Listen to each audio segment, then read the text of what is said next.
Fait que il y a beaucoup de gens qui veulent ce type de véhicule-là, avoir le style vintage, mais peut-être pas se casser la tête à restaurer un ou rouler un vieux qui est pas fiable. Fait que c'est ça que j'ai compris. C'est pour ça que les gens sont intéressés à avoir le modèle héritage.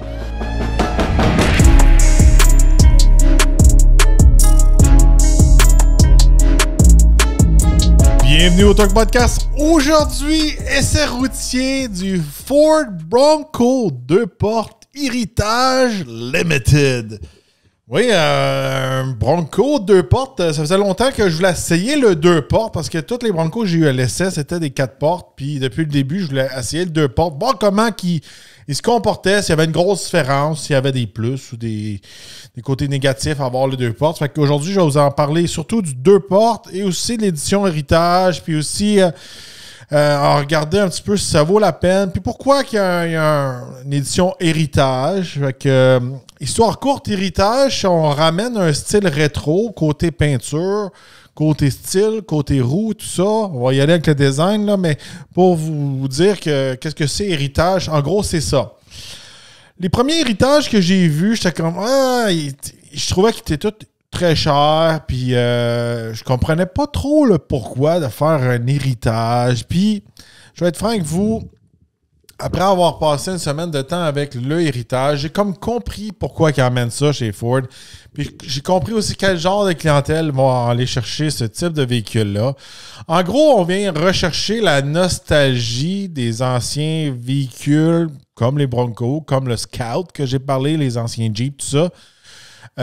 En ayant un style rétro, parce qu'aux États-Unis, surtout, Californie, même en Floride, tout ça, il y a quand même une grande popularité pour les véhicules un peu resto mode. Fait qu'on prend un vieux Bronco, on le restaure, puis on roule ça. J'en parle souvent, c'est populaire dans Animal Kingdom. Il y a un vieux Scout, puis ils vont faire du surf à la plage. Il y a beaucoup de gens qui veulent ça.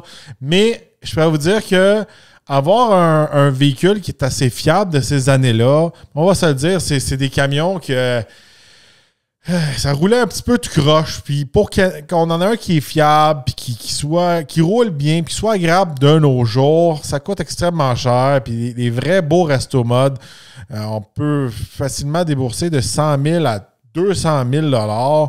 Puis même là, j'ai vu des unités, des modèles qui étaient restaurés, même au Québec, tout ça, qui demandaient plus de 100 000 $. Puis de proche, je trouvais que c'était pas la fin du monde. Fait qu'il y a beaucoup de gens qui veulent ce type de véhicule-là, avoir le style vintage, mais peut-être pas se casser la tête à restaurer un ou rouler un vieux qui est pas fiable. Fait que c'est ça que j'ai compris. C'est pour ça que les gens sont intéressés à avoir le modèle héritage, en fait. Mais par contre, c'est parce qu'au début, j'ai croisé plus de Bronco Sport héritage que de Bronco héritage. En vous et moi, je suis pas fan du Bronco Sport héritage. Le modèle héritage a sa place avec le vrai Bronco. Surtout en modèle 2 portes parce que ça fait encore plus legit, ça fait encore plus héritage, ça fait plus rétro. Le modèle Bronco Sport, selon moi, il n'aurait pas dû y toucher. Ça, c'est mon avis à moi. Mais après avoir essayé le véhicule puis avoir vécu avec pendant un temps, ça fait beaucoup de sens pour le Bronco. Bon, on y va avec le prix parce que, regardez, c'est pas un véhicule qui est donné, mais je vais vous donner ma solution, mes conseils aujourd'hui. Là, on voit un Bronco Sport en arrière de moi, héritage, horrible. Je vais vous donner mes conseils, puis je vais vous donner des options, puis je vais vous donner des alternatives, en tout cas. En gros, on part avec le prix. Aujourd'hui, je vous donne le prix des 2 portes. Fait que, au Canada, le Héritage Limited part à 93 220 $. Par contre, si on va sur le site web, aujourd'hui, je vais tricher un petit peu parce que je vais prendre, si vous voyez, je pense pas que vous êtes capable de voir les prix là, à l'écran. J'ai quand même une grosse écran devant moi, mais les gars, là, je suis sur le site Ford.com, pas Ford.ca. J'ai une raison pour ça, parce que pendant que je faisais mes prix et tout ça, je m'ai aperçu qu'il y avait des erreurs sur le site de Ford Canada. Fait que je vais utiliser le site de Ford USA aujourd'hui parce que Ford Canada, il y a des erreurs. Mais ça, c'est le genre d'affaire que quand on a déjà travaillé chez Ford, ou on a déjà travaillé dans les salons de l'auto, ou on est piqué sur certaines affaires, on remarque les erreurs. Puis, by the way, ils n'aiment pas trop ça quand on leur montre un peu leurs erreurs. C'est quelque chose que j'ai appris avec le temps. Faut pas reprendre ceux qui sont plus hauts gradés que toi quand tu travailles dans une corporation. Mais si on va sur le site, on peut voir qu'il y a 2 modèles héritage, pas pantoute du même prix. L'autre modèle héritage, 2 portes, part à 65 560 $. Fait qu'on va se le dire, il y a une méga différence entre le 93 000 et le 65 000. En gros, faire une histoire courte, celui qui est à 65 000, là, il est full. Il est fait pour faire du hors-route, tout ça. Mais je vais être franc avec vous, les deux ont presque le même look. Ça change un peu à l'intérieur. Il y a un intérieur en tissu, l'autre est en cuir. Mais en gros, là, je pourrais vous dire, là, si la grosseur de l'écran, puis je pourrais vous dire, pas avoir le cuir, puis peut-être faire un petit sacrifice sur vos capacités en route, 65 000, il fait la job. Fait que gardez ça en tête aujourd'hui. Parce que je ne veux pas vous échauder avec le prix qui monte presque à 100 000 $. C'est sûr certain, vous me dites, ben là, moi, j'ai mon camion bleu poudre avec mes petites grilles blanches, puis ça coûte 100 000 à cause de ça. Puis là, il est dur à avaler, mais je vous donne tout de suite l'alternative en partant, pour pas vous faites comme, là, j'écouterai pas ça, là, ça coûte 100 000 ce truc-là. Fait que le modèle LS7 est environ de 95 000 $. C'est sûr et certain que c'est très, très dispendieux pour qu'est-ce que c'est. Là. On reste dans une espèce de Jeep, là, 2 portes. Là. C'est pas la fin du monde. Sous le capot, on retrouve le V6 2.7 litres EcoBoost, jumelant de transition 10 vitesses. C'est bon pour une puissance de 330 chevaux vapeur et 415 livres-pieds de couple. Bien sûr, c'est un 4 roues motrices. C'est un Bronco. 0 à 100, il se débrouille bien parce qu'il est vraiment guiré pour le off-road. Il fait le 0 à 100 en 6,3 secondes. Sur la route, le véhicule va bien. Je peux vous dire qu'il y a quand même une bonne ride pour un 2 portes. Ça ride beaucoup mieux qu'un Jeep 2 portes. C'est sûr et certain que j'appelle ça une ride qui est bouncy. C'est comme ça saute d'un bord, puis ça saute de l'autre, puis en avant, en arrière, sur le côté. C'est sûr et certain que c'est pas le véhicule que vous allez pousser dans une courbe. Le 4 portes est beaucoup plus stable puis offre plus de confort. Sur la route, extrêmement bruyant. Je le dis tout le temps, c'est une espèce de boîte à savon qu'on peut enlever des morceaux dessus. L'air rentre de partout. Pareil comme un Jeep. C'est pas le véhicule idéal pour l'autoroute. C'est pas le véhicule idéal si vous travaillez sur la route et vous faites beaucoup de téléphone. C'est bruyant à cause de toutes les cracks dans le toit, les pneus, les ci, les ça. C'est comme... Faut penser à un Bronco un peu comme une voiture sport. Surtout là, c'est un 2 portes. C'est comme... Est-ce que tu aimes mieux avoir une espèce de Mustang ou une Corvette ou tu aimes mieux avoir un Bronco de 2 portes, mais que tu peux utiliser peut-être à l'allée longue. Mais côté pratique, oui, c'est plus pratique qu'une voiture sport, mais ça se ressemble assez... C'est assez similaire comme fonction. Je pourrais comparer ça à une Mustang décapotable. On le garde dans la famille Ford. Là. Le Bronco est plus pratique, mais pour le reste, l'espace, la valise, tout ça, ça devient presque similaire.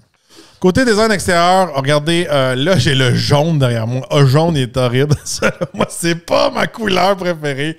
Il y a 3 couleurs. Il y a comme 2 types de bleu, puis un jaune. Le bleu pâle n'est pas si pire, celui que j'avais. À l'extérieur, on a des roues vraiment old school. J'aime ça, ça ne me dérange pas. On a le toit blanc, on a la grille blanche en avant, on a des 35 pouces, on a la bonne grosse suspension, le Haas 3.0. On a les différentiels qui se barrent à l'avant, à l'arrière, déconnecter la sway bar, le trail control, le cruise de trail. On a tous les trucs qu'on trouve sur le Wild Track. On l'a. C'est vraiment, c'est sûr certain, là, quand on tombe Bronco Heritage Limited, c'est le plus cher. Après ça, on tombe dans le Raptor. C'est aussi simple que ça. Beau style. C'est pas pour monsieur tout le monde, je pourrais vous dire. Puis je pourrais vous dire que c'est comme... On dirait que c'est un véhicule qui fait plus clash ici parce qu'on n'est pas sur le bord de la plage. Puis on dirait qu'au Québec, au Canada, les véhicules un peu plus vintage, c'est plus rare, tout ça. Fait que... mais je suis sûr certain que si on va en Californie, en Floride, peu importe, c'est des véhicules qu'on enlève le toit, ça va dans le... Ça va bien sur le bord de la plage, je pourrais vous dire.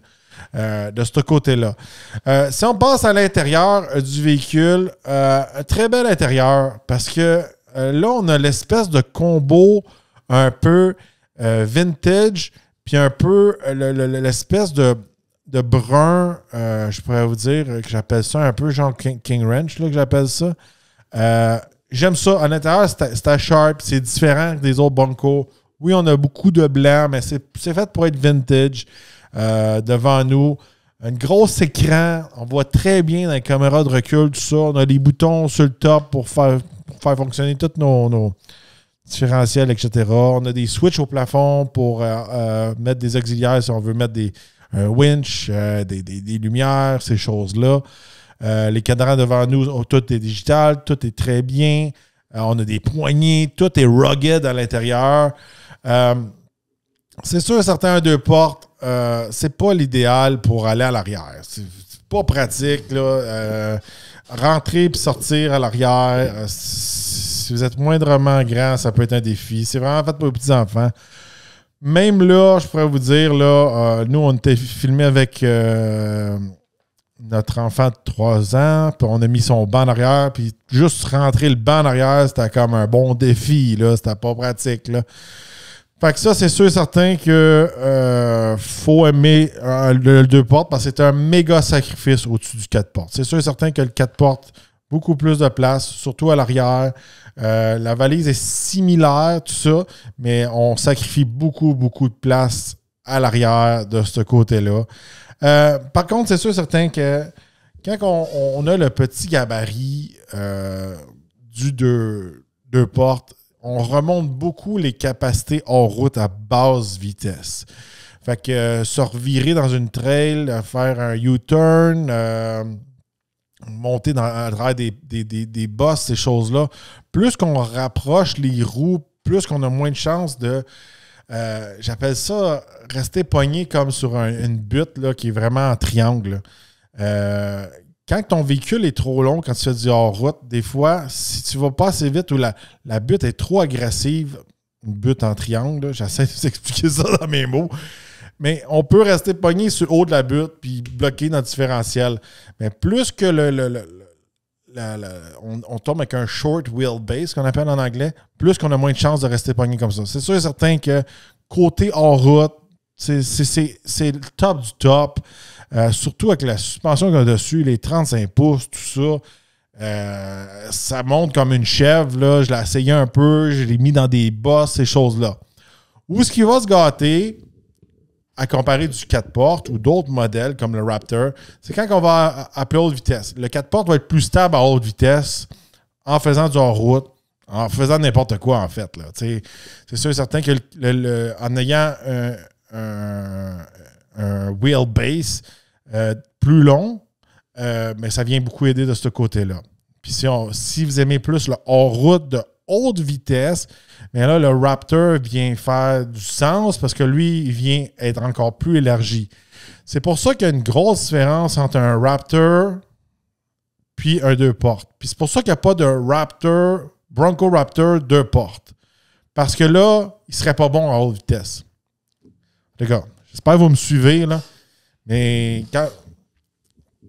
quand vous roulez dans des chemins qui ne sont pas asphaltés, ça fait beaucoup de différence. Tant de la roche, de la terre, toutes ces choses-là, ça fait énormément de différence de ce côté-là.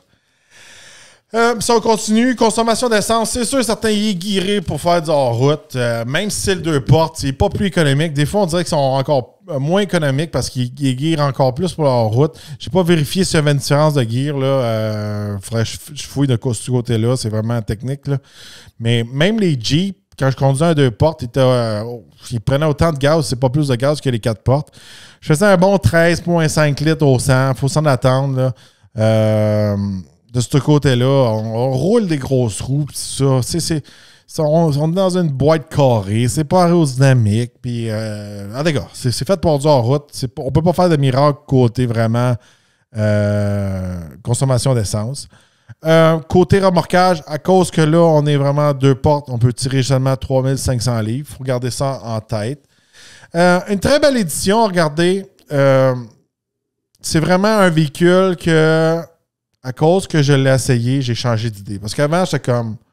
Quand j'allais sur le site, là, puis là, je voyais comme le Heritage Edition, puis je voyais le prix qu'il y avait avec. J'étais comme... Tu sais, faut presque... Tu sais, faut être presque stupide pour payer ça. Là, j'étais comme... Pourquoi le monde... Faut vraiment aimer le style héritage. Mais là, je vois vraiment qu'on a l'autre option. Puis l'autre héritage, là, je trouve que je vois pas qu'il y a des méga différences. Là. Je pourrais vous dire, là, à part le petit écran, puis une petite affaire, il y a plus de choix de couleurs pour le héritage seulement. Il n'y a pas les couleurs, on peut le voir par exemple. On peut voir qu'il n'y a pas le jaune, puis le bleu pâle, puis ces choses-là. On a le bleu pâle, excusez-moi. Là. Il n'y a pas le jaune. Fait que le jaune, il coûte cher. Mais on peut avoir l'autre moteur, on peut avoir le 2.3, on peut avoir le 2.7. Puis je voulais vous montrer l'intérieur parce que c'est là qu'il y a de méga différence entre les deux modèles. C'est pour ça que je vais sur le site USA parce que sur le site canadien, ils montrent l'intérieur du héritage pas limited pour le limited. C'est technique, là, qu'est-ce que je vous dis, mais l'intérieur du héritage pas limited, il est en tissu, puis c'est un mix de gris avec des lignes dedans, puis un peu noir, tout ça.